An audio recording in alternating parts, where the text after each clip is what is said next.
एक चंद्रमोहन के जो नाम है चंद्र शीतलता, उनके साथ हमें भी अपना सहयोग देना चाहिए। बिल्कुल।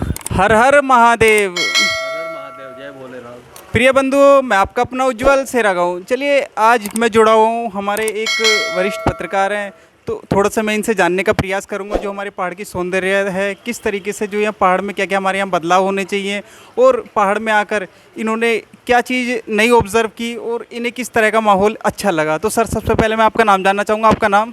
नमस्कार, मेरा नाम रामकृष्ण लाल। मैं रहने वाला मूलतः बम्बई से हूँ।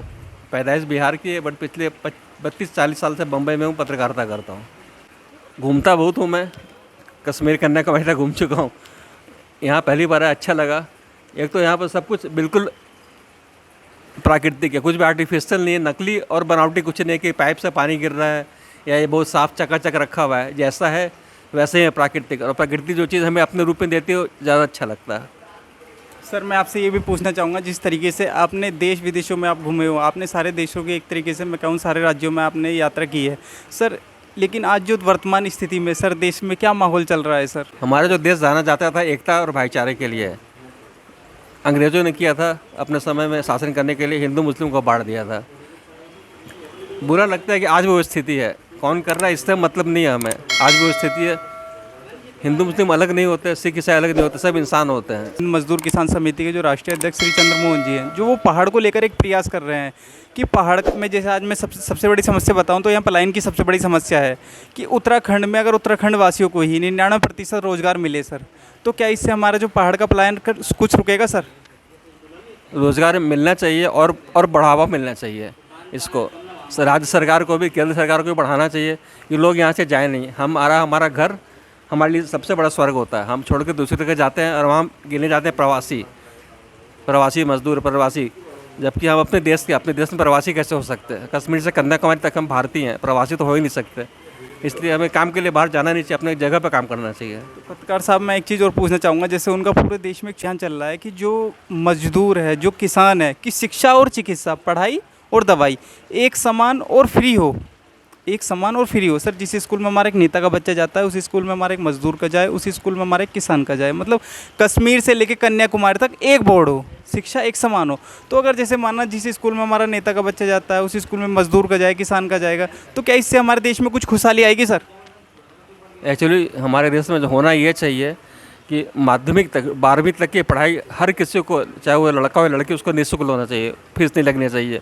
और देश में जो भी लोग रहते हैं, खास करके सीनियर सिटीजन, उनकी मेडिकल पूरी फ्री होनी चाहिए। कि लोग पढ़ेंगे तो जागरूक होंगे तो उनको मालूम पड़ेगा हमारे देश की जो महत्ता क्या है, किस लिए हमारे देश सोने की चिड़िया गिना जाता था। सर, जिस तरीके से आपने कहा जो हमारा भारत है वो सोने की चिड़िया कहा जाता है, लेकिन जैसे मैं आज बात करूं गाय, गंगा, गीता और गायत्री, है ना, आपको ये आकर पहाड़ में एक इसका थोड़ा सा संस्कृति देखने को मिलती है, लेकिन आज मैं अगर दूसरे राज्य की बात करूं तो धीरे धीरे विलुप्त होती जा रही है। तो इसके पीछे क्या कारण है जो हमारी धीरे धीरे संस्कृति है जो विलुप्त होती जा रही है सर?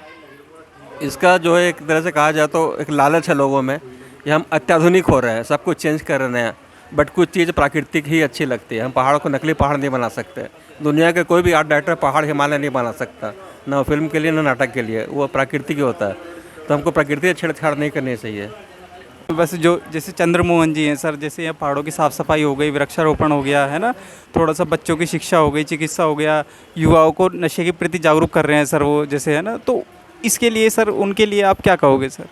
वो बहुत ही सराहनीय काम कर रहे हैं और उनको ये काम बड़े लेवल पर करना चाहिए, और हम सबको उनसे जुड़ना चाहिए और उनकी मदद करनी चाहिए।